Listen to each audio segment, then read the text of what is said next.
My name is Charlie McGrath. I'm the founder of WideAwakeNews.com and a host on the Rinse Radio Network. If we look back to the Patriot Act and the countless pieces of legislation between there and National Defense Authorization Act that has been sold to the American people as necessary evils in order to guarantee our freedom and safety.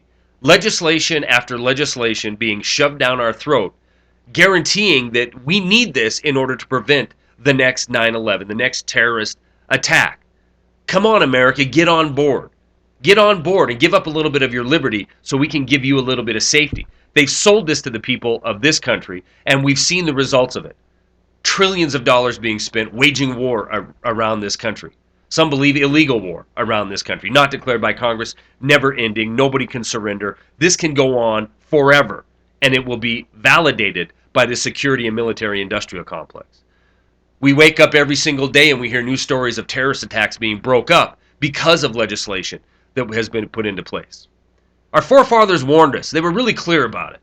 If you're willing to give up your liberty in order for safety, you're not going to have, nor do you deserve, neither. So we wake up on this May 1st, this big anticipated day, that there's going to be pushback from the Occupy movement. And what is the main story that is released today? The FBI, the Joint Terrorist Task Force, has foiled yet another crime. This time, 5 individuals in the Cleveland areas. Of course, we don't look at foreign terrorists anymore. These are domestic terrorists. They wanted to blow up a bridge in Cleveland, in a business district. They wanted to show those greedy fat cat corporatists by blowing up a bridge that would cost them money in this business district. It doesn't matter that most of them are in their 20s. I believe only one is over 30 years old. It doesn't matter that they didn't commit any crime, but they conspired to commit this crime. So the FBI can add this to their long list of achievements in breaking up terrorist attacks in this country. If we look at that list, we can see things such as a suicide bomber on his way to the Capitol was thwarted. A synagogue plot to blow up a bunch of Jewish synagogues was caught before it could come to fruition. A Stinger missile attack was again thwarted because of the FBI's hard work. And even a plot to load a bunch of miniature airplanes with explosives and flying them into the Pentagon. These were all broken up, as well as the bridge attack in Cleveland, with the help of the FBI, with the help of all this onerous legislation that has been passed to protect the people of this country. Everything that I just mentioned to you, every single one of those events was a setup. It was staged. It was the FBI out trying to find people in order to commit these crimes.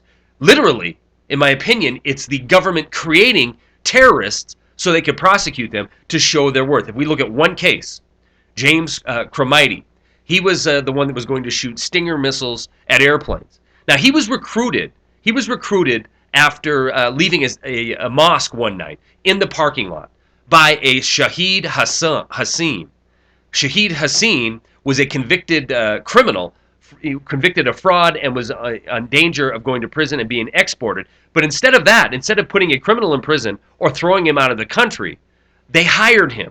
They hired him to entice this James Cromity into blowing up airplanes with the Stinger missile. Now, Cromity had a record of his own, but none of it had anything to do with violent crime.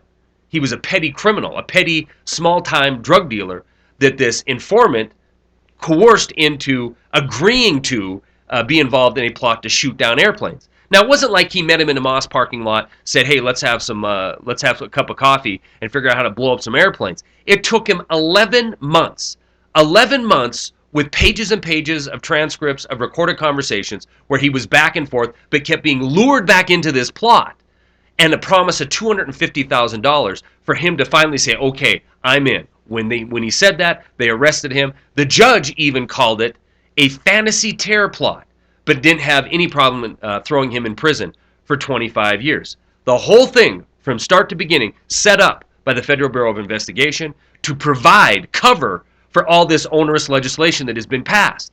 The government, in my opinion again, is creating terrorists to justify stealing your liberty. If you need any other proof, look at the list of departments that have collaborated in bringing down this plot to blow up a bridge inside of Cleveland. You have the Cuyahoga County Sheriff's Department, the Federal Air Marshal, Cleveland PD, Cleveland Heights PD, U.S. Secret Service, U.S. Coast Guard, Ohio Bureau of Investigation, the Westlake Police Department, and the U.S. Diplomatic Services. all involved in coming together in this joint terrorist task force to bring down these 5 kids in Cleveland that are the new poster boys for National Defense Authorization Act 2012 and every other liberty-killing piece of legislation that has come our way over the last 12 years. Wake up, America. The security industrial complex is set up to make people filthy, stinking rich and to put the boot heel of tyranny on the rest of us in this country if we dare to stand up and say something. Stories are attached. That's all I got.